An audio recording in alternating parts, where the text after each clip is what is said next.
Friends, welcome back to my channel Shipra Sajwan. तो आज का जो मेरा टॉपिक है वो टॉपिक ये है कि लड़की होना एक वरदान है या श्राप है। आज मैं कुछ लाइनें बोलना चाहती हूँ एक लड़की की ज़िंदगी के ऊपर कि पूरी लाइफ में उसके साथ ऐसा क्या होता है, और ज़िंदगी के शायद हर एक मोड़ पे वो ये सोचती है कि मुझे बेटी क्यों जन्म दिया भगवान ने, मुझे बेटा क्यों नहीं बनाया, क्यों उसको अपनी लाइफ बेकार लगती है और क्यों उसको बेटे की लाइफ अच्छी लगती है कि लड़कों की लाइफ हमसे ज़्यादा बेटर होती है, लड़कियों से ज़्यादा बेटर लड़कों की लाइफ होती है।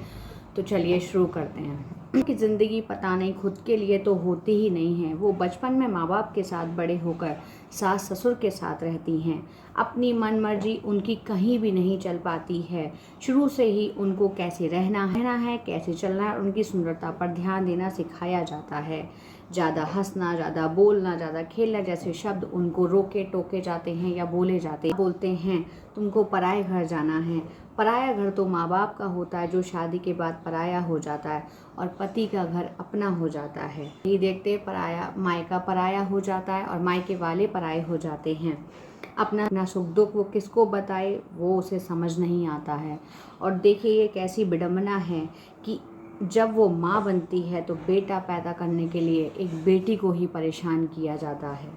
ससुराल में गुट कर जीती है और कहती है ससुराल में गुट कर जीती है और कहती है फिर भी सब कुछ सही है, मैं ठीक हूँ।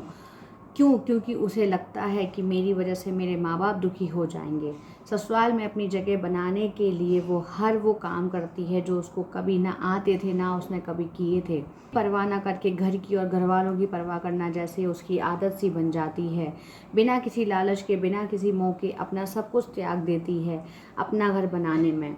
उसे पता है कि कुछ भी नहीं मिलने वाला, फिर भी इन जिम्मेदारियों को उठाती है। आखिर किसके लिए जीती है वो? खुशी के लिए, प्यार के लिए या सम्मान के लिए? क्यों एक औरत बनने के बाद उसकी सबसे लास्ट प्रायोरिटी वो खुद होती है? परिवार के हर एक छोटी बड़ी गलती की जिम्मेदारी उस पर रखी जाती है।